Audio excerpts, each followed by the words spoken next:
Happy new year to everyone. This is my first video in 2026 best swing trading strategy. ये मेरा trading strategy है, तो ये मैं सालों से करती आ रही हूँ। इसमें मुझे अच्छा रिजल्ट मिला है। आप इसको ट्राई कर सकते हो। ये स्ट्रैटेजी एक्चुअल में क्या है? ये एक्चुअल में है टॉप डाउन एनालिसिस, मतलब टॉप डाउन अप्रोच, मतलब सर से पाँव तक। तो इसमें क्या होता है? इसमें हम क्या देखते हैं? ग्लोबल को देखते हैं, इंडियन मार्केट देखते हैं, फिर हम सेक्टर में देखते हैं और उसमें से बेस्ट स्टॉक्स ढूंढ के निकालते हैं और उसमें ट्रेड करते हैं।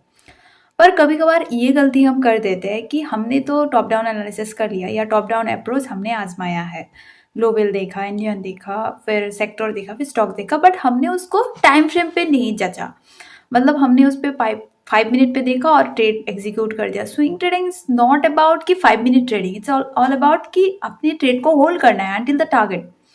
तो इसमें क्या करना होता है? इसमें आपको डेली, वीकली एंड मंथली पे देखना होता है, फिर आपको आवरली में या 15 मिनट पे एग्जीक्यूट करना पड़ता है। तो डेली, वीकली एंड मंथली पे अगर स्ट्रांग नहीं है, सेक्टर स्ट्रांग है मे बी, बट उसका जो स्टॉक्स है वो स्ट्रांग नहीं है, तो वो स्टॉक्स नहीं चलने वाला है। तो दिस द की पॉइंट। हम गलती से बहुत सारी चीज़ों को अप्लाई करते हैं जिसके वजह से हम सही से ट्रेडिंग नहीं कर पाते। तो मैं आपको दिखाती हूँ तो किस तरह से होता है, ठीक है। तो ये सिंपल एग्जांपल है, मैं सिंपल तरीके से आपको समझाऊंगी। पहले हम देखेंगे ग्लोबल में क्या आता है, डाउ आता है, नैस्डैक आता है, गिफ्ट निफ्टी आता है। ये सारी चीज़ों को देखने के बाद मंथली, वीकली, डेली में फिर हम क्या करते हैं, Nifty, bank Nifty and then sectors, ठीक है। तो मैंने अभी डाउ जोन को लगा दिया। आप सभी को पता है ऑल टाइम हाई पे चल रहा है, बहुत अच्छे से मूव कर रहा है डाउ जोन। फिर नैस्डैक्स भी अच्छे से मूव कर रहा है। फिर अगर हम गिफ्ट निफ्टी की बात करें तो वो भी फिलहाल ऑल टाइम हाई पे ही है। तो अगर हम इसको अच्छे से एनालिसिस करें तो डाउ जोन ऑल टाइम हाई पे है, मतलब अभी जो न्यू ईयर स्टार्ट हुआ है तो पहले से ही मार्केट अभी ठीक ठाक है, तो ऑल टाइम हाई पे सस्टेन करे। तो डाउ को अगर हम देखें तो डाउ इज ओके। एंड देन हम क्या कर सकते हैं, हम नैस्डैक को देखेंगे। नैस्डैक्स भी ठीक ठाक है, अभी मार्केट ओपन नहीं हुआ है। तो अगर हम नैस्डैक को देखिए, ये मैंने वीकली टाइम फ्रेम पे लगा दिया, कंसोलिडेशन पे है, बट ये ब्रेक करेगा, मतलब अच्छा पैटर्न है। तो आप इसमें RSI भी यूज़ कर सकते हो। तो मैंने RSI को यूज़ किया है। इसमें 60-40 का मैं देखती हूँ, उसमें मैं सेटिंग करती हूँ। मैंने बहुत बार इसके बारे में वीडियो भी बनाया है। तो this is the Nasdaq chart. ये फिलहाल साइडवेज टू अप ट्रेंड है। और अगर हम गिफ्ट निफ्टी को देखें तो गिफ्ट निफ्टी भी फिलहाल ठीक ठाक है। अभी थोड़ा रिट्रेस कर रहा है, मतलब थोड़ा सा रिजेक्शन लिया है ऑल टाइम हाई से। अगर हम ऑल टाइम हाई की बात करें तो 26,500 का लेवल है, तो थोड़ा वहाँ से अभी रिट्रेस कर रहा है नीचे, ठीक है।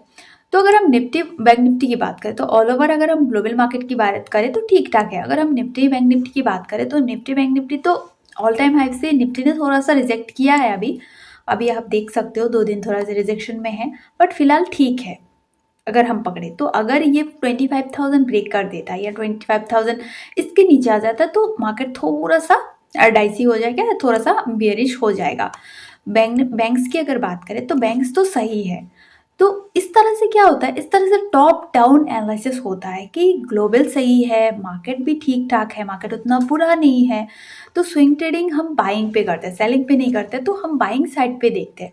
तो अगर बैंक्स की बात करें तो बैंक्स तो बहुत दिनों से अच्छा मोमेंट पे है। Nifty bank was good. फिर अगर हम, मैंने इसको डायरेक्टली मैं आपको डेली में दिखा रही हूँ, तो वीकली मंथली अगर करें तो बहुत टाइम लग जाएगा। मैं सिंपल तरीके से आपको दिखाती हूँ। फिर आ गया निफ्टी फाइनेंशियल। निफ्टी फाइनेंशियल भी ठीक ठाक है, RSI भी 60 के ऊपर है डेली टाइम फ्रेम पे। वीकली टाइम फ्रेम पे भी इसका स्ट्रक्चर है, लेकिन अभी फिलहाल तो वीकली कैंडल स्टार्ट हुआ है, तो जब तक ये ब्रेक नहीं करता तब तक हम क्या नहीं कर सकते, प्लान नहीं कर सकते। तो ये भी, इसका मंथली भी ठीक ठाक है। तो ये रहा फाइनेंशियल सेक्टर का सेक्टर। तो अगर हम और भी सेक्टर की बात करें तो सेक्टर अभी कौन सा सबसे अच्छा चल रहा है, ऑटो एंड मेटल। तो ऑटो और मेटल पे आपने अगर ट्रेड किया तो you can ping me on comment, क्योंकि जितने सारे स्टॉक्स, ऑलमोस्ट सारे स्टॉक्स ने बहुत अच्छा रिटर्न दिया। इसमें कोई रिकमेंडेशन नहीं है कि आप मेटल में कोई भी स्टॉक्स बाय कर लो या ऑटो की कोई भी स्टॉक्स बाय कर लो, कोई रिकमेंडेशन नहीं है। बस आपको समझाने के लिए, अगर सेक्टर भाग रहा है, अगर उसमें से हमने बेस्ट स्टॉक्स को पिक किया है तो वो स्टॉक्स 100% मूव देगा। ठीक उसी तरह मेटल में भी मेटल का स्ट्रक्चर अभी मंथली में ठीक ठाक है। फिर अगर हम वीकली में कन्वर्ट करें, वीकली में भी इसका ठीक ठाक है। This is the weekly chart of metal. तो अगर हम मेटल की बात करें तो अभी तो स्टार्ट हुआ है, इसका स्ट्रक्चर आप देख सकते हो, थोड़ा सा रिजेक्शन फेस कर रहा है 11,600 लेवल पे, बट ठीक है, हम इसको ओवरऑल बुलिश भी कह सकते हैं। अगर हम इसको डेली टाइम फ्रेम में कन्वर्ट करें तो डेली टाइम फ्रेम में आप देख सकते हो कंटिन्यूशन है मूवमेंट। जब इसने ऑल टाइम हाई ब्रेक किया था, आप देखो यहाँ से ब्रेक किया करने के बाद अभी सस्टेन कर रहा है ऊपर, ठीक है। तो ऐसे कैंडल्स तो बनेंगे, ऐसे छोटे छोटे कैंडल बनेंगे, बट उसको देख के अगर हम डर के अपना पोजीशन कट कर दिए तो इसमें से हमें कोई भी बेनिफिट देखने को नहीं मिलेगा। तो ये रहा मेटल का, मैं आपको ऑटो का दिखाती हूँ, ठीक है। This is the chart of auto. अगर हम ऑटो की बात करें तो ऑटो भी अभी ऑल टाइम हाई पे सस्टेन कर रहा है। मोस्ट ऑफ दी स्टॉक्स ने बहुत अच्छा मूवमेंट दिया, आईशेयर, फिर अशोक लेलैंड हो गया, फिर मारुति, टीवीएस मोटर, इसने अच्छे अच्छे सारे ऑलमोस्ट सारे स्टॉक्स ने अच्छे रिटर्न देंगे। तो इस तरह से हम क्या करते हैं, स्टॉक्स को पिक करते हैं। तो ऑटो की बात करें तो ऑटो अभी फिलहाल ठीक ठाक है, और भी कुछ ऐसे स्टॉक सेक्टर है जो अपकमिंग मतलब आ रहे हैं। तो पीएसयू बैंक देख सकते हो, ऑल टाइम हाई पे सस्टेन कर रहा है। फिर प्राइवेट बैंक, ये भी ठीक ठाक है। अगर हम एनर्जी की बात करें या इंफ्रा की बात करें, ये थोड़ा कंसोलिडेशन में है, all time high breakout के आसपास है। फिर अगर ऑयल एंड बात करें तो अभी इस पे देख सकते हो, ऑयल एंड गैस अभी भी ये ऑल टाइम हाई के आसपास ही है।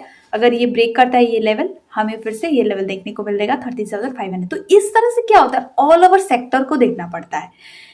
ऑटो क्या कर रहा है, मेटल क्या कर रहा है, इंफ्रा क्या कर रहा है, फार्मास क्या कर रहे हैं। तो अभी फार्मा की अगर बात करें तो फार्मा ऑल टाइम हाई के आसपास ही कंसोलिडेशन हो रहा है। तो अगर ये ब्रेक करता है, मे बी हमें फार्मा स्टॉक्स में अच्छे मोमेंट देखने को मिलेगा। तो इस तरह से क्या करना होता है, मंथली, वीकली एंड डेली में एनालिसिस करना पड़ता है। फिर उसमें से बेस्ट स्टॉक्स पिक करना पड़ता है। तो बेस्ट स्टॉक्स अगर हम बात करें तो अभी मैं आपको मेटल का दिखाती हूँ, ठीक है। तो मेटल में कुछ ऐसे स्टॉक्स है जिसने अच्छे रिटर्न जनरेट करके दिया है। तो मैं आपको दिखाती हूँ, मेटल का एक स्टॉक्स है जिसने ऑल टाइम हाई ब्रेक करने के बाद अभी ऊपर ही सस्टेन कर रहे हैं। तो this is the chart of Hindle को, ठीक है। तो मैं मंथली टाइम फ्रेम पे इसको पहले लगाती हूँ। तो मंथली टाइम फ्रेम पे आप देख सकते हो, यहाँ पे इसका एक्चुअल में ब्रेकआउट हुआ 749 पे ब्रेकआउट हुआ। होने के बाद अभी इसका जो फिलहाल का प्राइस चल रहा है 942।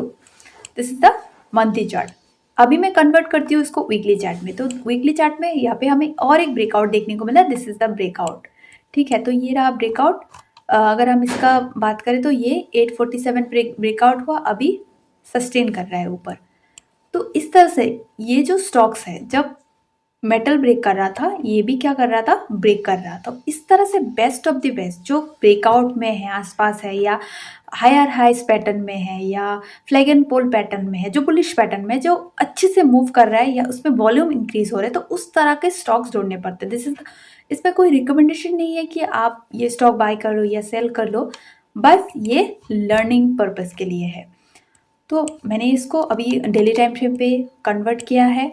तो डेली टाइम फ्रेम पे आप देख सकते हो थोड़ा सा रिजेक्शन फेस कर रहे हैं। तो अभी आपका होमवर्क क्या होगा, अभी आपका होमवर्क होगा कि कौन सा सेक्टर बेस्ट है, उसमें से कौन सा स्टॉक्स बेस्ट होने वाला है, कौन से स्टॉक सबसे बेस्ट मूवमेंट देने वाला है, कौन से स्टॉक्स में वॉल्यूम इंक्रीज हो रहे हैं, कौन से स्टॉक्स ऑल टाइम हाई के पास है या ब्रेकआउट्स के पास है या हायर हाई के पास है, वो हमें क्या करना है, पिक करना है अपने रेड लिस्ट के लिए। अभी ये हिंडल को मैंने दिखा दिया, दिस इज द एग्जाम्पल। मैं अगर आपको एग्जाम्पल दिखाने जाऊँ, बहुत सारे एग्जाम्पल हैं। मेटल के स्टॉक्स हो गया, फिर ऑटो के स्टॉक्स। अभी मैं ऑटो के और एक स्टॉक्स दिखाती हूँ, अशोक लेलैंड का मैं आपको चार्ट दिखाती हूँ। This is the chart of Ashok Leyland. ये डेली टाइम फ्रेम पे आप देख सकते हो, अभी थोड़ा सा रिट्रेस, 2 दिन से थोड़ा सा रिट्रेसमेंट में है।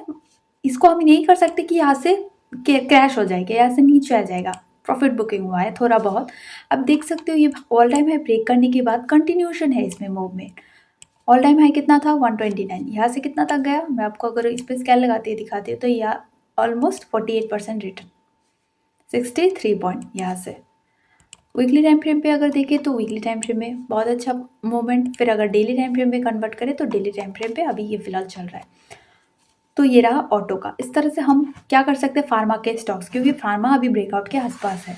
तो फार्मा के कुछ अच्छे अच्छे स्टॉक्स है, जैसे लॉरस लैब हो गया। मैं आपको लॉरस लैब का चार्ट दिखाती हूँ, ठीक है। This is the chart of Laurus Lab. तो लॉरस लैब आप देख सकते हो अभी कंटिन्यूशन पे है।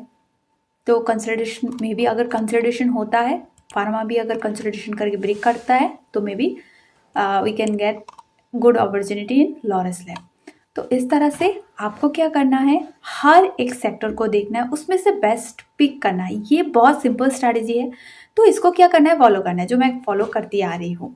तो आज का ये वीडियो इतना, आपको कैसा लगा आप कमेंट में बता सकते हो। बहुत सिंपल था, बहुत बेसिक था। Thank you.